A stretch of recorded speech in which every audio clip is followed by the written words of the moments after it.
Hi everybody, this is a video to show you how to make your snowbank and cut out your birch trees so that you can glue them onto your snowbank on your background.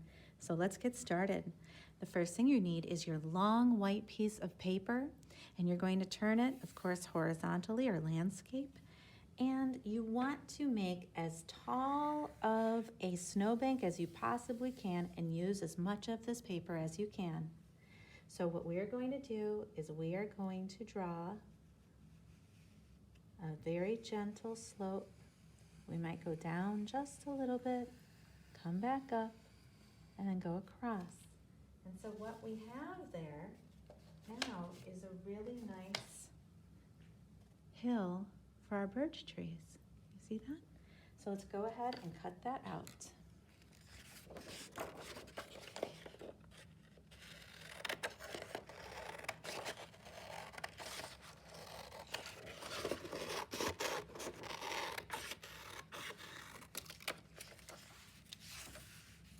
Once you have this all cut out, the next thing we're going to do is glue it onto our background. So on the side where you have your writing and maybe a little bit of pencil showing, that is where you're going to put the glue. I like to always put the glue about 1 inch from the edge, as you can see, indicated by this black line right here, and then maybe a little swirl right through the middle, and that's enough.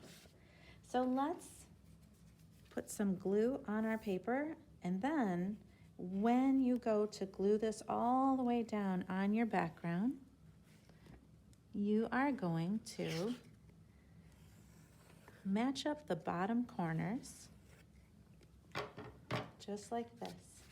I know my sun is setting below the hill, so the yellowish orangish colors are going to be at the bottom, and where it is twilight up here, that is going to be the sky.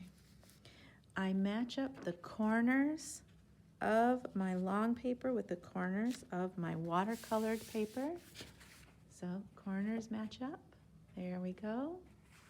And now press that down. We lose some of that color behind it, but that's okay. We still have this beautiful background right here.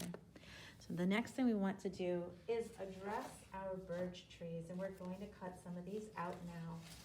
So taking a look at your birch tree bark paper that you made, let's take a look at how we did this. We have an X that indicates not a tree, and then we have a tree. Then we have an X, and then not, and then we have a tree. So we go every other space. What you're gonna want to do is go ahead and cut all of these out.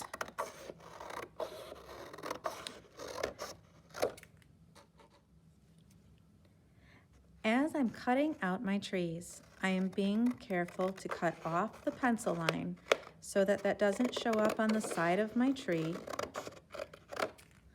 because I don't want a weird looking pencil line to be there. And I'm making a pile of trees and then a pile of trash. Let's keep going.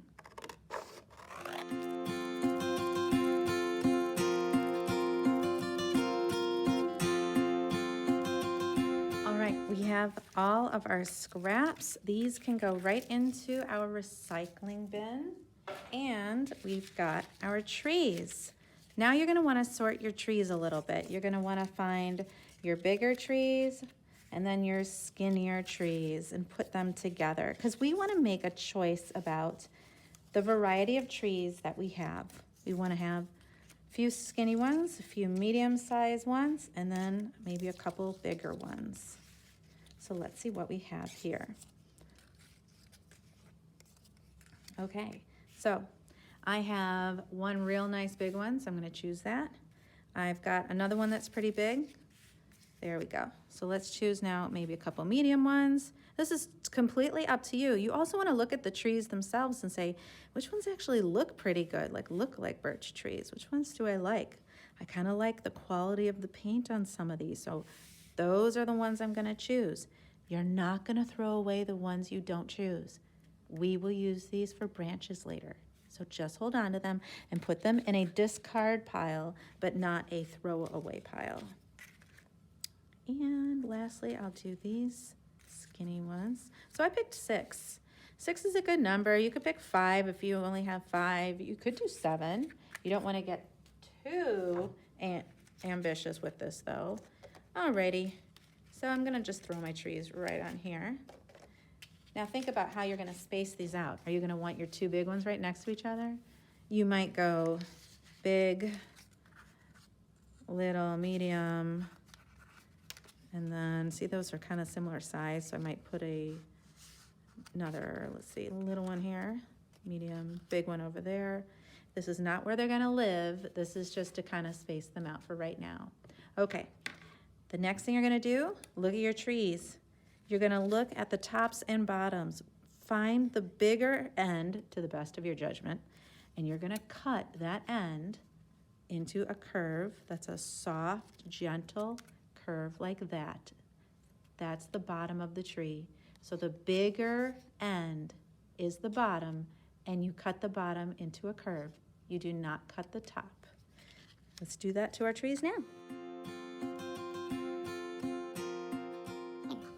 So now, looking at our paper and thinking about how we're gonna space these out. If we just keep our tree like this and the top is not reaching the top of our paper, it's gonna look like a very strange tree, like a lumberjack came by and chopped it off at the top with a chainsaw. So in order to give the illusion that there's more tree above it, we want to glue it all the way up to the top, or if you have room, go up even higher. It's okay if it goes off the top of the paper, because that can be cut off later. But look, now we can have some lower in the snow and some higher in the snow.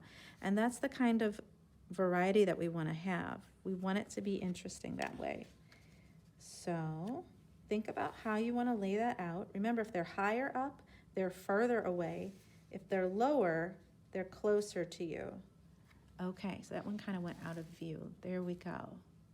Now those are reaching up off the top. That's okay, I don't care about the top. See how this is gonna look? That's what it's gonna look like when it's finished. We don't worry about the top. Okay, once you have your trees in a place that you like, then all you need to do is just glue them on, and you are done with this step. Let's do it.